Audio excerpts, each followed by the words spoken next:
Baiklah, selamat pagi semuanya. Ketemu lagi dengan saya Francisca. Kali ini di mata kuliah Audit Sistem Informasi di pertemuan 5 dengan tema berbagai framework tata kelola TI. Jadi ada beberapa kerangka kerja atau framework yang dapat digunakan oleh orang-orang dalam mengelola tata kelola teknologi informasi di organisasinya. Jadi bukan cuma satu framework yang mungkin sering kalian dengar, yaitu COBIT, ya, tetapi ada berbagai framework yang lain.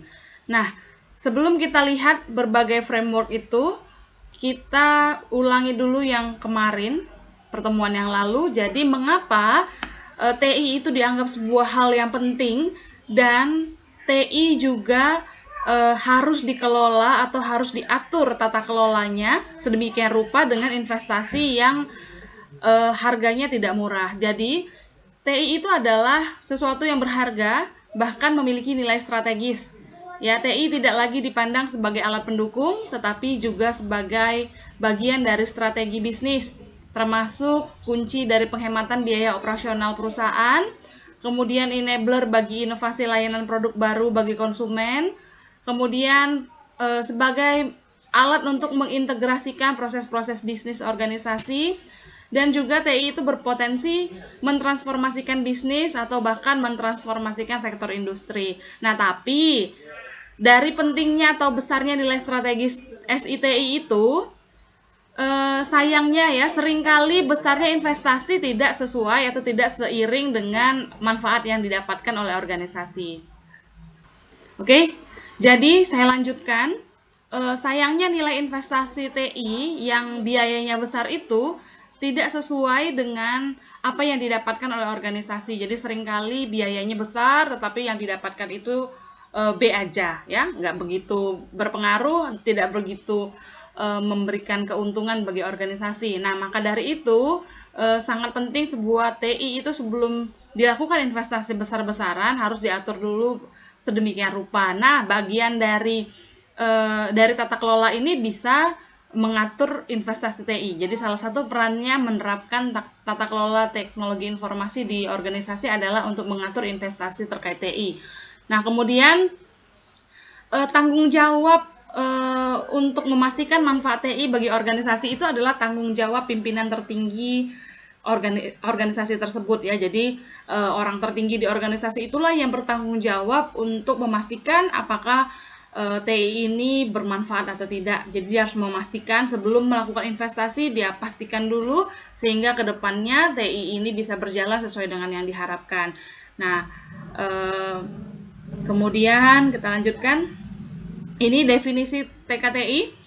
TKTI atau Tata Kelola Teknologi Informasi adalah penerapan mekanisme tata kelola, struktur peran, proses atau prosedur, dan mekanisme relasional untuk memastikan bahwa TI dikelola sesuai dengan kebutuhan dan strategi organisasi. Itu menurut Van Grimbergen. Nah, kemudian TKTI adalah bagian dari tata kelola perusahaan yang baik, ya, atau good corporate governance di bidang TI. Nah, ini ada 4 pertanyaan dasar yang ada pada TKTI apapun frameworknya. Ya, jadi apapun kerangka kerja yang digunakan oleh organisasi, 4 pertanyaan dasar ini pasti ada. Yang pertama, apakah kita membangun solusi yang benar? Ya, apakah kita membangun solusi yang benar? Solusi TI, ya, pastinya. Kemudian yang kedua, apakah kita menerapkan teknologi yang benar? Jadi solusi itu sudah benar nggak teknologinya? Kemudian, apakah kita berhasil mengelola operasionalisasinya? Dan yang terakhir, apakah kita benar mendapatkan manfaat? Nah, ini kita akan ulas satu persatu. Nah, dari pertanyaan pertama, apakah kita membangun solusi yang benar? Ini harus mencakup dari pertanyaan ini. Apakah investasi TI yang dilakukan itu sudah selaras dengan visi atau tujuan dari organisasi? Jangan sampai visinya kemana, kemudian nanti investasinya kemana, ya. Jadi berbeda arah, ya. Yang satunya tujuannya A, kemudian ternyata investasi TI-nya tujuannya B. Nah, jadi tidak selaras. Jadi harusnya investasi TI itu seiring sejalan dengan tujuan ataupun visi. Jadi kalau misalnya nih visinya adalah menjadikan organisasi sebagai organisasi unggul di bidang TI gitu. Nah, kemudian nanti investasi TI-nya akan diarahkan kepada tujuan itu, yaitu unggul di bidang TI. Ya, atau misalnya lagi investasinya adalah menjadi perusahaan penghasil produk ABC yang selalu gitu, misalnya dicari konsumen atau yang mampu bersaing. Nah, maka nanti investasi TI-nya juga akan dibuat berdasarkan pencapaian tujuan itu. Jadi tadi kan menjadikan atau menyediakan produk yang mampu bersaing di masyarakat. Nah, berarti kan gimana caranya supaya produk tetap mampu bersaing? Berarti investasi TI-nya bukan cuma sekedar untuk jualan kepada masyarakat, marketing saja, tetapi supaya mampu bersaing berarti produknya harus bagus. Berarti ada investasi TI terkait produksi sehingga mempertahankan kualitas produk. Nah, kemudian mungkin juga ada investasi terkait pemilihan supplier supaya bisa memilih supplier-supplier yang menyediakan bahan baku yang unggul, yang bagus, yang sesuai standar. Nah, artinya harus dipastikan apa yang kita keluarkan, dana yang digelontorkan untuk TI itu menjawab atau menjadi salah satu cara untuk mencapai visi organisasi. Kemudian pertanyaan berikutnya, investasi TI itu harus berkontribusi pada pencapaian tujuan. Ya, jadi selaras dengan visi dan dia harus berkontribusi. Apa kontribusinya mencapai tujuan? Kemudian harus selaras dengan strategi pemanfaatan TI, kemudian asetnya sesuai dengan prioritas organisasi. Nah, jadi aset TI yang dimiliki adalah atau sesuai dengan prioritasnya organisasi. Ini contoh mekanisme yang dapat dilakukan untuk menjawab pertanyaan ini, yaitu membuat perencanaan strategis TI, ya, supaya memastikan TI-nya selaras dengan visi, mencapai tujuan, dan lain-lain. Contoh mekanisme yang bisa diterapkan dalam menjawab pertanyaan nomor 1 ini yaitu perencanaan strategis. Jadi dibuat perencanaan strategis TI, dibuat juga manajemen portofolio investasi. Ya, jadi tidak boleh sembarangan mau menginvestasikan dana di bidang TI, tetapi harus tunduk terhadap portofolio yang sudah diatur dan lain-lain. Nah, ini jadi hal dasarnya sebelum berinvestasi. Ya, jadi sebelum berinvestasi pastikan pertanyaan nomor 1 terjawab. Nah, itu pertanyaan pertama di TKTI. Pertanyaan yang kedua, jadi ini udah yes nih, investasinya akan dilakukan. Nah, kalau yang ini tadi nomor 1 nih sebelum. Kalau yang nomor 2 investasinya sudah yes, tapi teknologinya bagaimana? Nah, ini harus mampu menjawab pertanyaan. Aset TI apakah sudah sesuai dengan arsitektur atau cetak biru TI organisasi? Jadi apa yang dimiliki, aset-aset terkait TI sudah sesuai enggak dengan cetak birunya organisasi? Nanti bisa jalan tidak? Kemudian aset TI apakah dipilih berdasarkan prinsip-prinsip dan kebijakan atau penerapan TI? Kemudian apakah potensi dari sinergi, baik itu integrasi, sharing, kemudian interoperation antar aset TI bisa dimanfaatkan.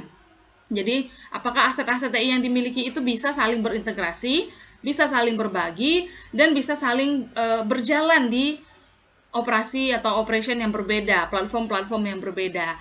Nah, ini contoh penerapan atau mekanisme yang bisa dilakukan oleh organisasi untuk menjawab pertanyaan nomor 2. 1. Standarisasi platform dalam enterprise architecture. Jadi ada standarisasi platform supaya masing-masing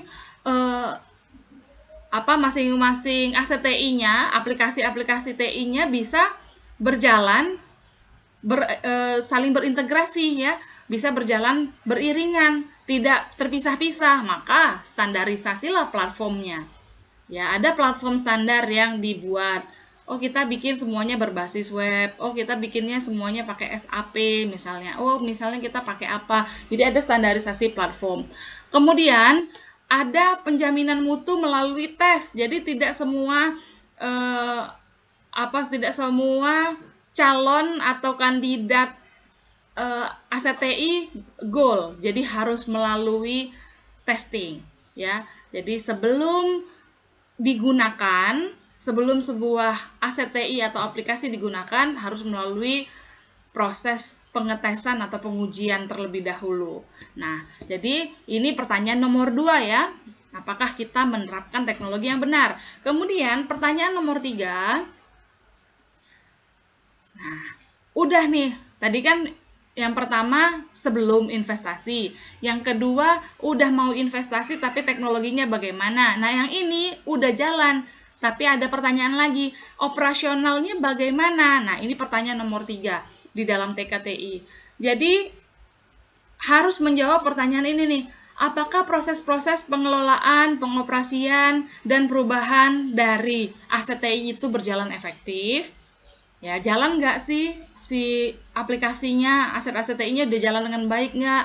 Bagaimana operasionalnya? Kemudian kalau ada perubahan-perubahan, apakah bisa dilakukan? Kemudian apakah SDM, baik itu yang berhubungan dengan teknis maupun yang berhubungan dengan bisnis, memiliki kompetensi untuk menyediakan dan memelihara kemampuan TI yang diharapkan. Jadi maksudnya ini adalah SDM-nya mumpuni tidak untuk menggunakan aplikasi tersebut, menggunakan ACTI yang udah diinvestasikan tersebut. Jadi jangan sampai udah keluar uang banyak ternyata SDM-nya tidak memadai. Kemudian apakah layanannya sudah cukup andal, bisa diandalkan, kemudian dan bisa tersedia saat dibutuhkan, juga aman.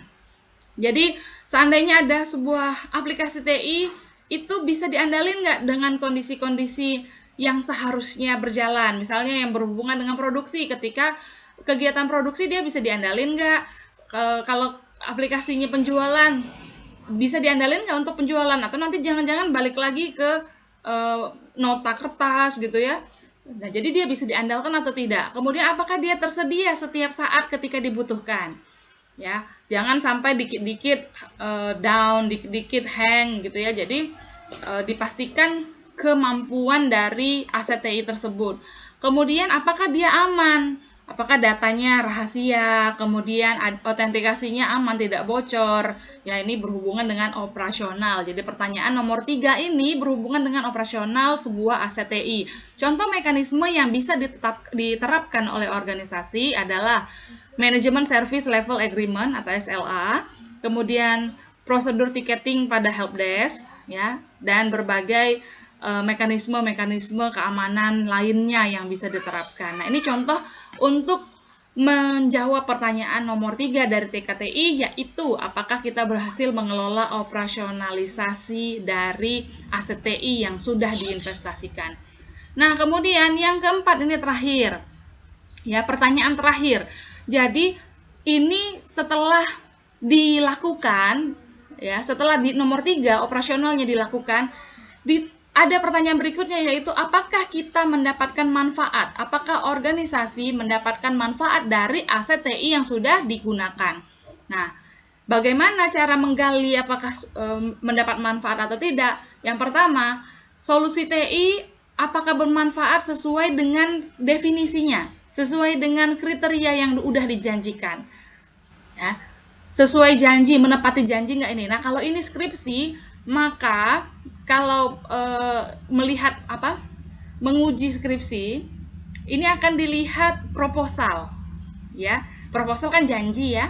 Proposal itu janji. Kemudian setelah sidang skripsi, karena saya tahu beberapa mahasiswa di kelas ini sedang ngambil skripsi ya. Nah, jadi bagaimana untuk melihat janjimu? Maka dilihat proposalmu kemarin, ya.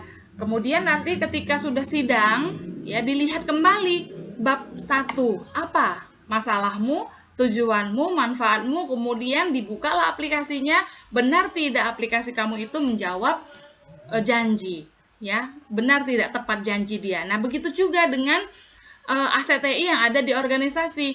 Kita buat aplikasi ini dulunya, investasi ini dilakukan untuk apa? Oh, untuk membantu kegiatan operasional penjualan. Janjinya bisa berjalan dalam kondisi A, B, C, D.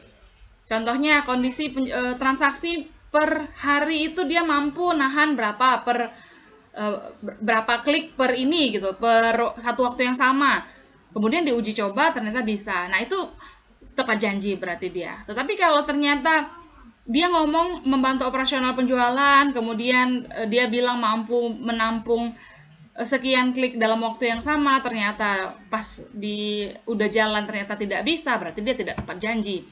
Kemudian dia menjanjikan keamanan, dia menjanjikan tidak bocor data pelanggannya, tetapi ternyata bocor, itu berarti dia tidak tepat janji. Kemudian hal-hal yang lain yang berhubungan dengan janji yang sudah diterapkan di pertanyaan yang sebelum-sebelum ini. Kemudian pertanyaannya lagi, apakah tingkat manfaat solusi TI sesuai dengan target yang disepakati atau tolak ukur yang sudah disepakati? Ini berhubungan dengan manfaat. Tetap lagi balik lagi ngelihat janjinya, apa manfaatnya. Kemudian, apakah pencapaian TI, target manfaat solusi TI diukur, dievaluasi dan disempurnakan sepanjang siklus hidup solusi tersebut. Nah, jadi ini selain harus tepat janji, sebuah aset TI harus tepat janji, ya, tepat sesuai dengan tujuan dia dibuat. Si manajemennya juga harus mengukur manfaat, ya. Jadi dia tidak cuma duduk diam kemudian membiarkan orang menggunakan aplikasi tersebut, tapi juga mereka harus mengevaluasi, ya. Dan sepanjang evaluasi itu juga harus diberikan masukan-masukan, kemudian diperbaiki kalau memang perlu sepanjang siklus hidup dari solusinya. Nah, contoh mekanisme yang bisa digunakan yaitu ROI atau Return on Investment. Jadi pengembalian investasi. Jadi ini salah satu toolsnya. Kan tadi saya bilang dia tepat janji tidak? Nah, dilihat kira-kira investasinya kembali sekian tahun, maka kalau memang benar kembali artinya dia tepat janji. Kemudian bisa juga menggunakan post implementation review atau peer dan berbagai mekanisme lain untuk menjawab pertanyaan nomor 4 ini. Nah, itu ada 4 pertanyaan tadi ya. Nah, kita lihat ini beberapa framework yang sering dijadikan acuan atau pedoman oleh organisasi untuk membangun tata kelola TI di organisasinya. 1 ada COBIT, 2 IT Infrastructure Library, 3 ISO, ya baik itu 17799, 27000 dan berbagai ISO yang lain.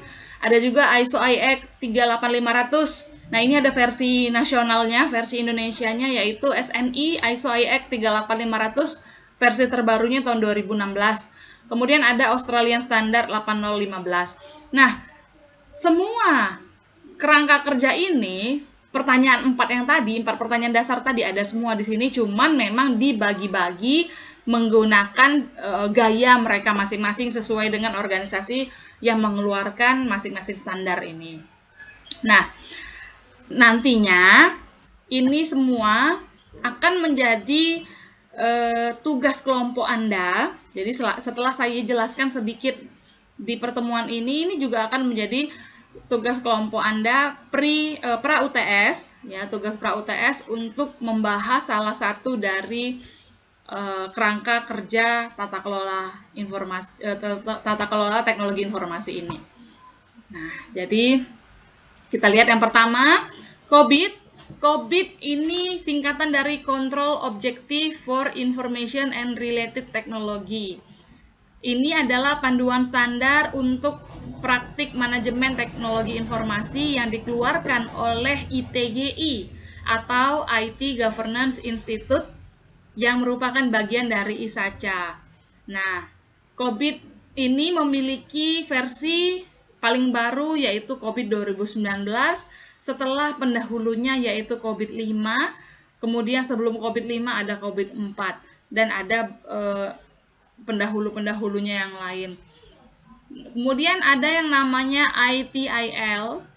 Ini rangkaian konsep dan teknik pengelolaan infrastruktur, pengembangan, serta operasi teknologi informasi yang merupakan merek dagang terdaftar dari OGC atau Office of Government Commerce, OGC, Britania Raya, ya, dia berada di negara sana, di negara Britania Raya itu. Nah, kemudian ITIL 4 ini merupakan produk yang terbaru yang terbit pada Februari 2019. Jadi COBIT juga 2019 yang terbaru, ITIL 4 juga ternyata 2019 ya yang terbaru. Kemudian ada ISO 17799 dan 27000. Ya, kemudian ISO 1799 ini standar lama yang digunakan untuk keamanan informasi yang diadopsi oleh ISO pada tahun 2000, kemudian resmi dikenal sebagai ISO IEC 17799 yang berguna untuk memandu personil manajemen informasi yang bertugas membuat sistem keamanan. Kemudian sebagai hasil revisi tahun 2005, ISO 17799 dikenal sebagai ISO IEC 17799 2005. Kemudian pada tahun 2007, ISO dan IEC mengubah penomorannya menjadi ISO IEC 27002. Ya, jadi awalnya namanya ISO 17799, kemudian berubah menjadi tahun 2007 menjadi ISO IEC 27002. Yang ini mengenai keamanan informasi ya. Sedangkan ISO 27000 ini mengenai sistem manajemen keamanan informasi. Jadi kalau yang ini keamanan informasinya, yang 27000 sistem manajemen keamanan informasi. Ya, ada kata manajemennya. Standar terbaru dari 27000 ini adalah ISO 27000 2018. Kemudian ada yang namanya ISO IEC 38500. Nah, ini memberikan prinsip bagi panduan bagi anggota badan pengelola organisasi tentang penggunaan TI yang efektif, efisien, dan dapat diterima dalam organisasi mereka. Nah, ini ada versi nasionalnya yang diterapkan yang digunakan oleh SNI, yaitu SNI ISO IEC 38500 dengan versi terbaru tahun 2016. Nah, kemudian ada Australian Standard 8015. Ini memberikan kerangka prinsip bagi direksi untuk digunakan saat mengevaluasi, mengarahkan, dan memantau portofolio teknologi informasi dan komunikasi di organisasi mereka untuk mempromosikan penggunaan TIK yang efektif, efisien, dan dapat diterima di semua organisasi. Nah, ini yang saya bilang tugas kelompok. Ya, jadi bentuklah kelompok yang terdiri dari 4 orang, lalu ulaslah secara mendetail mengenai salah satu kerangka kerja TKTI tadi yang setidaknya terdiri dari ini: latar belakang, tujuan, dan sejarah kerangka kerja tersebut. Kemudian siapa penerbitnya, apa prinsip-prinsipnya, apa standar-standarnya, dan hal-hal lain yang dirasa penting. Nah, ini dikumpulkan dalam bentuk file presentasi dispon, nanti saya siapkan linknya, oleh perwakilan kelompok. Ya, kemudian file presentasi setidaknya terdiri dari 15 halaman. Oke. Nah,